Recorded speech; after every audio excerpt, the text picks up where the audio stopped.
आइए खबरों में आगे बढ़ते हैं। आज की एक और बड़ी खबर है, 12 घंटे में सरेंडर। कल लग रहा था पुतिन का तख्ता पलट कर देगा विद्रोही, लेकिन सिर्फ 12 घंटे में ही पीछे हट गया। सवाल सबके दिमाग में आ रहा है, क्यों? कल तो ये गद्दी से उतारने वाला था पुतिन को, ऐसा क्या किया पुतिन ने कि ये उल्टे पांव वापस भाग गया? तस्वीर दिखाई, अगली दिखाई जरा। ये आप देख रहे हैं जो टैंक उधर जा रहे थे, ये टैंक वापस लौट रहे हैं। ये देखिए सब टैंक मुड़ गए, सारे टैंक यू टर्न होने लगे। फुल स्क्रीन लीजिए जरा तस्वीर को, देख रहे हैं सारी गाड़ियां जो पुतिन की तरफ बढ़ रही थी, आगे जा रही थी, लग रहा था सीधा गोला क्रेमलिन पर मारेंगी जाकर। सिर्फ 300 किलोमीटर दूर 6 घंटे का रास्ता बचा था। ये देखिए सब वापस मुड़ गई। पुतिन ने आखिर ऐसा क्या किया कि सब ने यू टर्न ले लिया? सिर्फ टैंक्स नहीं, अगली तस्वीर दिखाई जरा। ये देख रहे हैं, ये देख रहे हैं वापस जा रहे हैं। फुल स्क्रीन लीजिए, ये टैंक्स भी वापस जा रहे हैं। सेना जो सारे विद्रोही थे, 25,000 विद्रोही जो पुतिन को गद्दी से हटाने के लिए बढ़ रहे थे, वो एक फोन के बाद वापस लौट गए। ऐसा क्या कर दिया पुतिन ने? आइए अगली तस्वीर दिखाऊं। कुछ सैनिक उसके बाद फायरिंग भी करते नजर आए। ये आप देख रहे हैं, ये हवाई फायरिंग कर रहे थे सैनिक वहां। लेकिन सवाल एक बुनियादी है कि पुतिन ने आखिर क्या कह दिया? ये पुतिन का खौफ था, डर था, या कुछ और? देखिए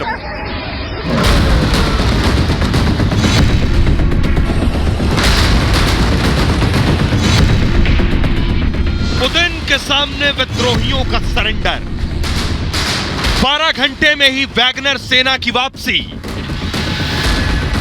पुतिन के खौफ से दहशत में आया वैगनर विद्रोही चीफ।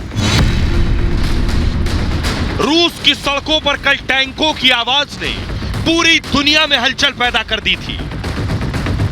मॉस्को की तरफ बढ़ती सेना की पूरी दुनिया में चर्चा शुरू हो गई थी। जो विद्रोही पुतिन का तख्ता पलट करने वाला था, वो मात्र 12 घंटे में उल्टे पांव दौड़ गया। पुतिन को सत्ता से हटाने का ऐलान करने वाले वैगनर चीफ ने अपनी सेना को वापस बुला लिया। पुतिन ने ऐसा क्या किया जो विद्रोही भाग खड़ा हुआ?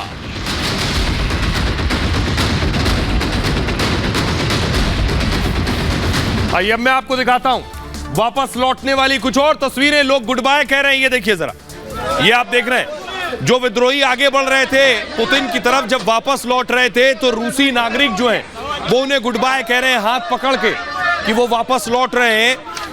अगली तस्वीर दिखाई जरा। रूस में लोगों को लग रहा था एक बड़ा विद्रोह, फिर से अंदर गृह युद्ध छिड़ जाएगा।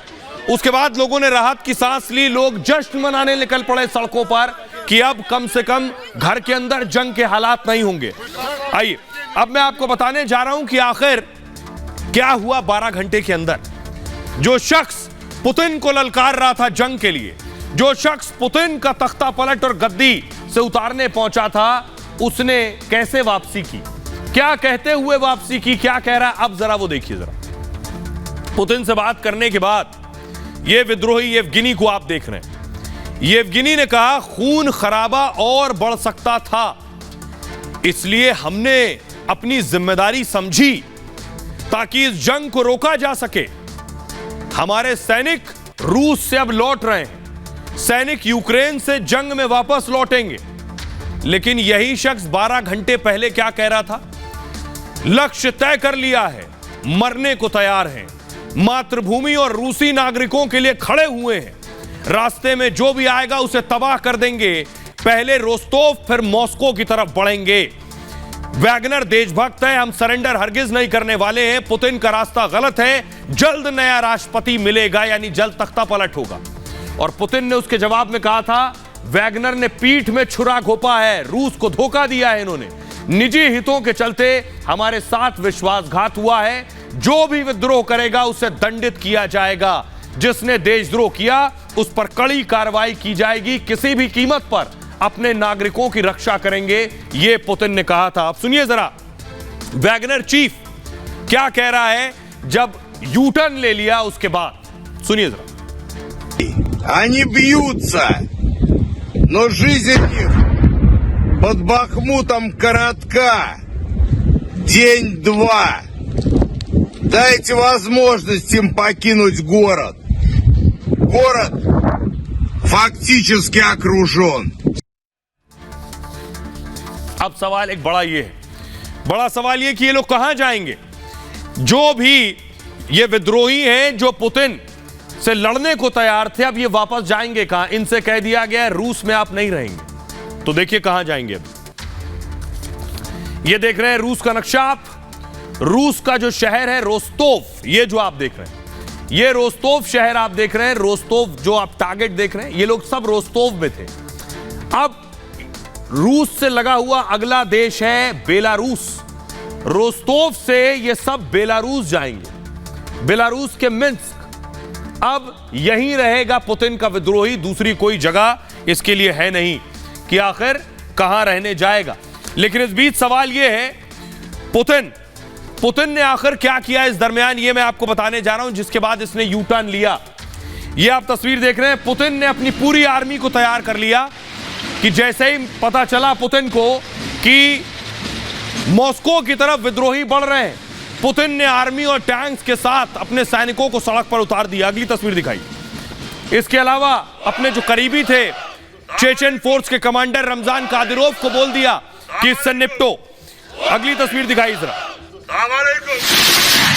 ये आप देख रहे हैं 12 घंटे में यू टर्न के पीछे पूरी वजह जो है वो मैं आपको समझाने जा रहा हूं कि आखिर पुतिन ने कैसे एक्शन लिया, जिसका रिएक्शन ये हुआ कि विद्रोही लौट गए। शनिवार को रूस में विद्रोह की खबर आई, विद्रोहियों ने क्रेमलिन पर चढ़ाई कर दी थी। वैगनर चीफ ने कह दिया नया राष्ट्रपति मिलेगा रूस को, अब मतलब पुतिन को सत्ता से उखाड़ फेंकेंगे। विद्रोही मॉस्को से सिर्फ 200 किलोमीटर दूर थे। इसी दौरान क्रेमलिन में पुतिन एक्शन में आ गए। सबसे पहले पुतिन ने जनता को संबोधित किया कैमरे पर आकर। संबोधन में पुतिन ने विद्रोही सेना को धोखेबाज कहा। भाषण के साथ ही जनता वैगनर के विरोधी हो गई। सड़कों पर पब्लिक वैगनर विद्रोही सेना का विरोध करने लगी। पुतिन ने वैगनर चीफ को मारने का आदेश दे दिया फौरन।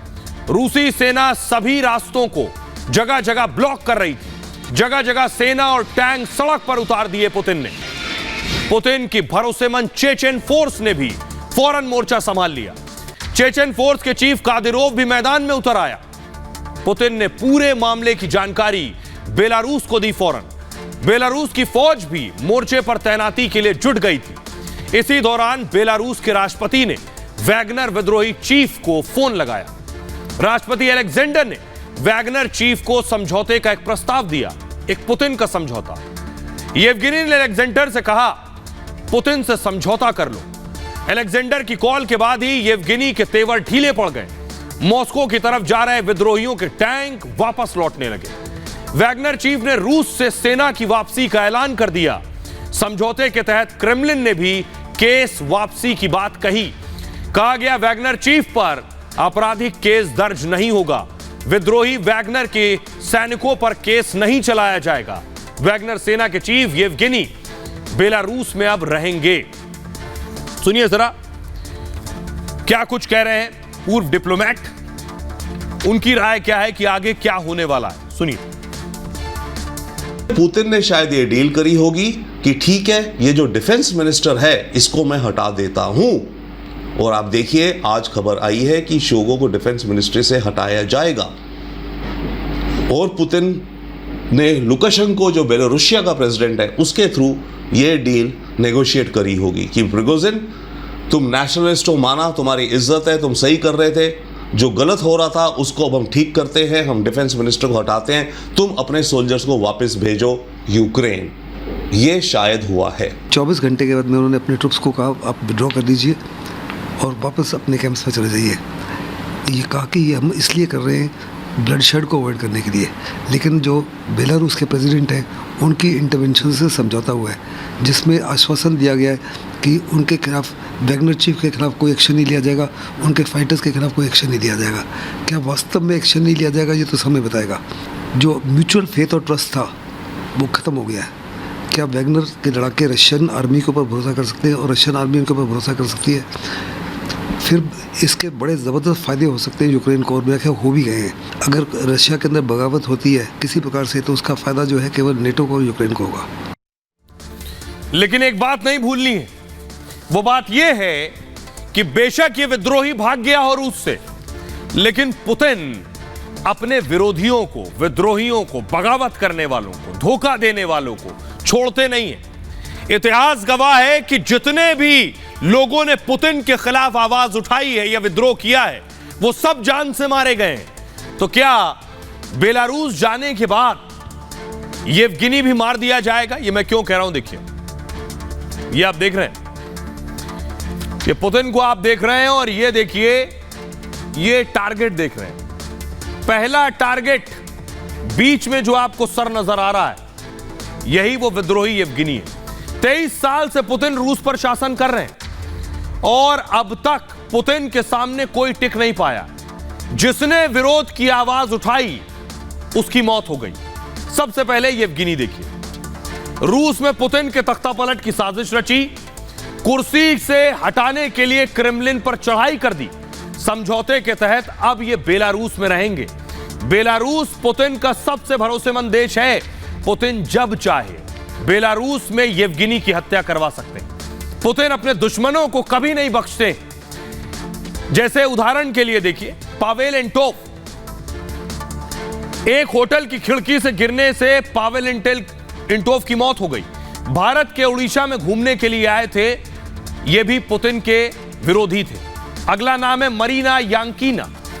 मरीना भी पुतिन की विद्रोही थी। 16वीं मंजिल से किसी ने धक्का देकर गिरा दिया इन्हें। रक्षा मंत्रालय में वित्तीय सहायता को कंट्रोल किया करती थी। अगला नाम है रवील मगनोव। मॉस्को के अस्पताल में खिड़की से गिरने से इनकी मौत हो गई। रूस में बड़े राजनीतिज्ञ और करोड़पति थे ये। एक और नाम है बोरिस। 2013 में बर्कशायर घर में मृत पाए गए थे। पुतिन के साथ संबंध टूटने के बाद ब्रिटेन भाग गए थे डर के। बोरिस 4 गोलियां मारकर इनकी हत्या कर दी गई थी। रूस के एक पूर्व उप प्रधानमंत्री थे, डैन रेपोपोर्ट। अपार्टमेंट बिल्डिंग के सामने इन्हें मृत पाया गया था। अगस्त 2022 में वॉशिंगटन डीसी में मौत हुई थी। रूस के बड़े बिजनेसमैन में इनकी गिनती होती थी। ये सारे लोग जो पुतिन के खिलाफ खड़े हुए, पुतिन के सामने विद्रोह किया, पुतिन ने किसी को नहीं बख्शा, एक एक कर सब निपटा दिए गए। सुनिए जरा विदेश मामलों के जानकार क्या कुछ कह रहे हैं। प्रिगोजिन बहुत पॉपुलर भी है आम रशिया में, क्योंकि ये नेशनलिस्ट अपने को दिखाता है और ये कह रहा था कि वॉर गलत जा रही है क्योंकि हमारे जो जनरल हैं ये बेवकूफ़ हैं, ये इनकेपेबल हैं और ये हमारे को इस वॉर में जीतना नहीं चाहते या इनको आता ही नहीं लड़ाई कैसे करनी है।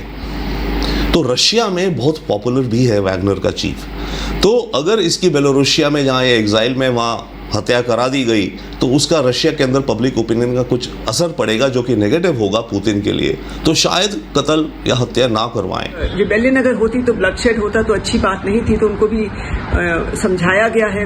मुझे लगता है बेलारूस के प्रेसिडेंट ने समझाया उन्हें कि आप वापस चलिए, और एग्जाइल में चले गए वो और उनके जो लड़ाकू हैं, प्राइवेट जो आर्मी है उनकी। तो आई थिंक दैट इस वजह से उनको लगा कि इसी में समझदारी है कि विड्रॉ कर ले, ना कि आगे चल के इतनी पावरफुल आर्मी के अगेंस्ट अपना कोशिश करें।